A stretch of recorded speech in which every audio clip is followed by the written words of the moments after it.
হাতে দুইটা টিকিট নিয়েই ঢুকে পড়লাম সেই বিখ্যাত জোড়াসাঁকো ঠাকুর বাড়ি। হ্যাঁ, এইটাই সে রবীন্দ্রনাথ ঠাকুরের বাড়ি, তার জন্ম মৃত্যু এখানেই। সেই জোড়াসাঁকো ঠাকুর বাড়ি অর্থাৎ এখন হচ্ছে রবীন্দ্রভারতী বিশ্ববিদ্যালয়ের অঙ্গন হিসেবে ব্যবহার করা হচ্ছে এই জোড়াসাঁকো ঠাকুর বাড়ি। হাজার হাজার দরজা দেখা যাচ্ছে চোখের সামনে। এক্সাজারেট করে ফেললাম? অ্যাকচুয়ালি লিটারেচারের স্টুডেন্ট হিসেবে তো এটুকু এক্সাজারেশন করতেই পারি, যেহেতু আমাদের লিটারেচারে তো আছে কবি সাহিত্যিকরা যে কোনো কিছুকে এক্সাজারেট করে। সে মনের যে কোনো একটা কল্পনাকে এমনভাবে ফুটিয়ে তোলে। আমি যেহেতু বিশ্ববিখ্যাত সাহিত্যিকের বাড়িতে আসছি, তো এক্সাজারেট করব না যে কোনো কিছুই। আমার পেছনেই দেখতে পাচ্ছেন কত কত দরজা। তো হ্যালো ফ্রেন্ডস, কেমন আছেন আপনারা? যেহেতু আগের দিন জোড়াসাঁকো ঠাকুর বাড়ি যাইতে পারিনি, আজকে আবার যাচ্ছি ধর্মতলা থেকে যাচ্ছি আর কি। মেট্রো, ধর্মতলায় মেট্রো আছে, এখান থেকে যাব।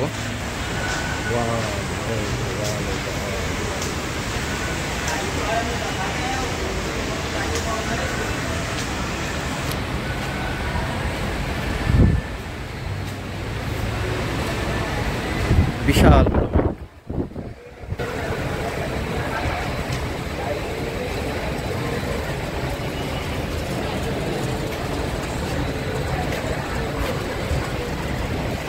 সানডে হওয়ার জন্য আর কি ভিড়টা একেবারে কম, খুব কমই লোকজন আছে। যারা ট্যুরিস্ট আর কি বিভিন্ন ট্যুরিস্ট প্লেসগুলো দেখে বেড়াচ্ছে তাদের জন্য আর কি আজকে মোটামুটি খোলা বলা আছে।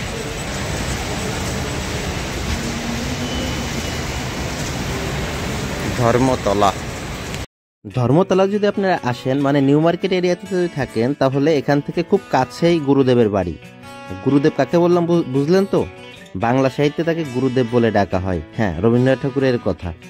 একটু অনেক ক্লান্তির মাঝে কিছুক্ষণ যদি আমরা বসে রেস্ট নিতে পারি, যদিও এখানে খুব বেশি সময় পাওয়া যায় না মেট্রো স্টেশনের মধ্যে গল্পগুজব করার, তারপরেও দু একটা মিনিট যদি রেল আসতে একটু দেরি হয় বা একটা মিস হয়ে যায়, দ্বিতীয় রেলে ওঠার যে অল্প গ্যাপ, তার মধ্যেই খোঁজ গল্প আমাদের। ফুটপাতে শুয়ে থাকা মানুষগুলোকে দেখলে খুব কষ্ট লাগে। আর যদি বৃষ্টির দিনে হয়, হ্যাঁ হালকা পাতা বৃষ্টি হয়ে যাচ্ছে, এখনও হচ্ছে, গুড়ি গুড়ি বৃষ্টি পড়তেছে, তার মধ্যেই মনে করলাম যে স্টেশন থেকে, মেট্রো স্টেশন থেকে নেমে একটু হেঁটেই যাই, একদম পাশে।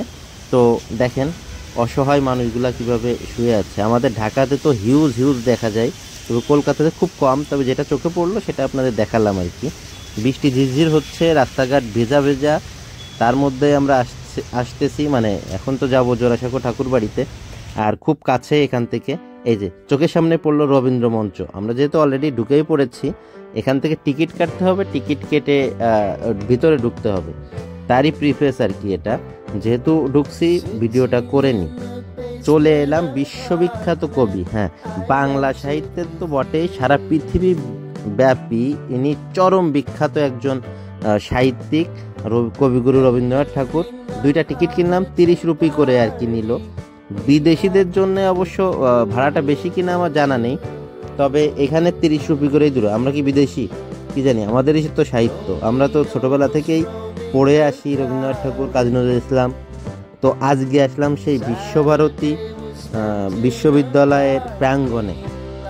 বিশ্বভারতী বিশ্ববিদ্যালয় কেন বলতেছি, আপনার এই রবীন্দ্রনাথ ঠাকুরের এই জোড়াসাঁকো ঠাকুর বাড়িকে পরবর্তীতে অবশ্য বিশ্বভারতী যে বিশ্ববিদ্যালয়ের প্রাঙ্গণ হিসেবে আর কি ব্যবহার করা হচ্ছে, তার জন্যই দেখেন রং বেরঙের এত রং ছড়াচ্ছে যে পুরা আমাদের আসলে এতটা আজকে এতটাই ভালো লাগতেছে যে আমরা আসতে পারলাম অ্যাটলিস্ট সেই বিখ্যাত জায়গায়। কলকাতা ঘুরতেছি, বিভিন্ন জায়গায় ঘুরে বেড়াচ্ছি, ঘুরে বেড়ানোর মাঝে যে এই জায়গাটা আসতে পারবো, এটা সত্যিই আমাদের কাছে সৌভাগ্যের। আর চারিদিকটা দেখাবো, প্রায় যতদূর আমি জানলাম 3500 বর্গমিটার এরকম একটা এই জায়গার পরিধি, মানে আয়তন আর কি যেটা বলে, মানে বিশাল বড়। আর এখানে গাইডরা আছে, গাইডও নিয়ে যাইতে পারেন, ফ্রিতে গাইড দিয়ে দেয় এরা। যদি আপনারা গ্রুপে যান তাহলে ফ্রিতে গাইড নিতে পারেন, অথবা কিছু টাকা পয়সা দিয়েও আপনার গাইড নিতে পারেন। একজন দুইজনের জন্য যাইতে চায় না আর কি, তবে ফ্রি থাকলে যাই, এবং ফ্রিতেই যাই, কোনো টাকা লাগে না গাইড এখান থেকে। আর গাইড যতক্ষণ দেখেন মহর্ষি দেবেন্দ্রনাথ ঠাকুরের একটা মূর্তি প্লাস ওনার জীবনীটা এখানে দেওয়া আছে। আমার প্রত্যেকটা ভিডিওতে প্রচুর প্রচুর ইনফরমেশন দিই, কিন্তু আজকে এই ভিডিওতে কি ইনফরমেশন দিব জানি না। আমাদের বাংলা সাহিত্যের মানে বাংলা সাহিত্যে রবীন্দ্রনাথ ঠাকুর সম্পর্কে সব কিছু বিশাল আকারে দেওয়া আছে। তার জন্যে আজকে আমার ইনফরমেশন দেওয়ার কোনো প্রয়োজনই নেই, এটা আপনারা সবাই জানেন। আমি আজকে ঘুরতে আসলাম, বিভিন্ন জিনিসগুলো আপনাদের দেখাচ্ছি। এইটা হচ্ছে ফ্রন্ট পার্ট, এবং ফ্রন্ট পার্ট থেকে একটু ভেতরে যাওয়া যায়। আর এই বাড়িটা এত বড়, এত বিশাল, যেহেতু জমিদার বাড়ি, সেখানে তো অবশ্যই বিভিন্ন সিকিউরিটি, বিভিন্ন জায়গায় যাওয়ার একটা বিশাল মানে ঘর বলেন, যে প্রত্যেকটা রুম বলেন, দরজা বলেন, এই যে খিলানগুলা বলেন, বিশাল আকারে করা।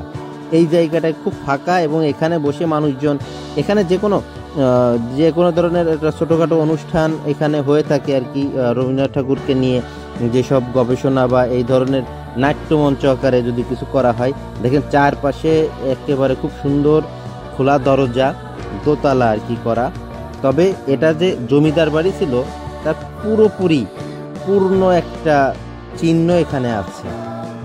এটা বিশাল, এবং গাইডরা প্রায় এই রবীন্দ্রনাথ ঠাকুরের বাড়ি জোড়াসাঁকো ঠাকুর বাড়িতে আসলে গাইডরা আপনাকে যেটুকু দেখতে দিবে আপনি ততটুকুই দেখতে পারবেন, এর বেশি দেখতে পারবেন না। মানে সব জায়গায় রেস্ট্রিকশান আছে, শুধু গাইডরা, এবং আপনার ভেতরে ভিডিও করাও বারণ আর কি। ভিডিও, ফটো তোলা সব কিছুই বারণ ভেতরে। আর এই যে ফ্রন্ট দিয়ে আমরা নিচে টিচে দিয়ে যেখানে ঘুরতেছি, সেখানে আপনি মোটামুটি ফটো তুলতে পারেন। তো কিন্তু এর ভেতরে কোনো কিছুই অ্যালাউ না, শুধু আপনাদেরকে নিয়ে যাবে এবং সব কিছুই দেখাবে, ঘুরাই দেখাবে। এবং বিশালের ভিতরে আমি ঘুরে দেখেছি, কোনো কিছুই ভিডিও করতে পারিনি। তবে এখানে আসার অভিজ্ঞতা আপনি পুরো একটা দিন নিয়ে আসতে হবে যদি এই সব কিছু দেখতে চান। সব কিছু মানে ওরা যেটুকু দেখায়, আমার মনে হয় ঘুরতে ঘুরতে আমরা 2 ঘন্টার উপরে কাটিয়েছি এর ভেতরে, তারপরেও মনে হচ্ছে না এখনো শেষ হচ্ছে, এত বিশাল। ঘুরে যাইতে পারেন আপনারা এই জোড়াসাঁকো ঠাকুর বাড়িতে এসে, আপনার মন প্রাণ সবকিছু জোড়ায় যাবে শিওর।